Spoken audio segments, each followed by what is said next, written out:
राजू भैया भारत के ऐसे महापुरुष हैं जिनके बारे में हम बताएं, कितना भी बताएं तो मानो सूरज को दीपक दिखाना होगा।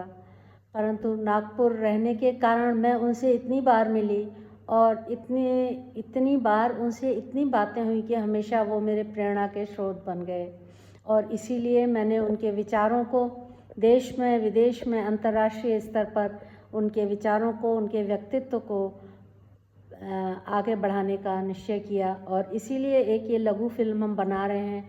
बहुत सारे हमने कार्यक्रम भी किए हैं और आगे करते भी रहेंगे। और वे एक साधारण वेश में असाधारण व्यक्ति थे, इसी बात से मैं बहुत ज़्यादा प्रभावित थी। आप सभी को नमस्कार। मैं आभा सिंह, रज्जू भैया संस्थान, प्रोफेसर राजेंद्र सिंह स्मृति संस्थान की अध्यक्षा हूँ। और ये एक ट्रस्ट है और उनके विचारों को देश विदेश, अंतर्राष्ट्रीय और राष्ट्रीय स्तर पर सब लोगों को बताने के लिए, सब लोगों को अवगत कराने के लिए यह कार्यरत है। आज बहुत गौरव व हर्ष हो रहा है।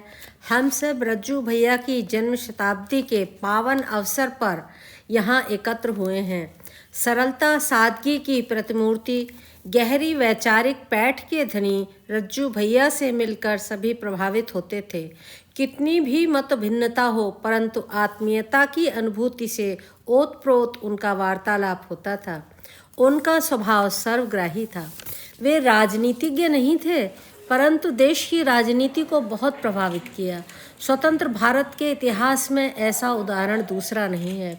वे सेवा, समरसता व वैचारिक सामंजस्य के पुरोधा थे।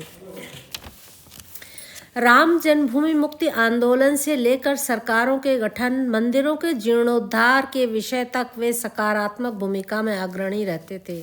रज्जू भैया सदैव स्वावलंबी, स्वदेशी, आत्मनिर्भरता की भावना से जनमानस में जगाते रहते थे। वे तुष्टीकरण की नीति के विरोधी थे। कृषि की उन्नति और कृषि पर आधारित उद्योग व अर्थव्यवस्था को बढ़ावा देने के पक्षधर थे।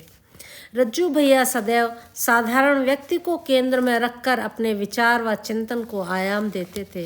वे स्वदेशी जागरण के साथ ग्राम में विशेषकर महिलाओं की शिक्षा एवं प्रचार प्रसार पर बल देते थे। नागपुर में रहने के कारण मेरा उनसे मिलना समय समय पर होता रहता था।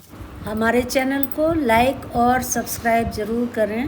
ये रज्जू भैया स्मृति संस्थान के मैं आगे भी इस तरीके के वीडियो बनाकर वहाँ पर डालती रहूँगी।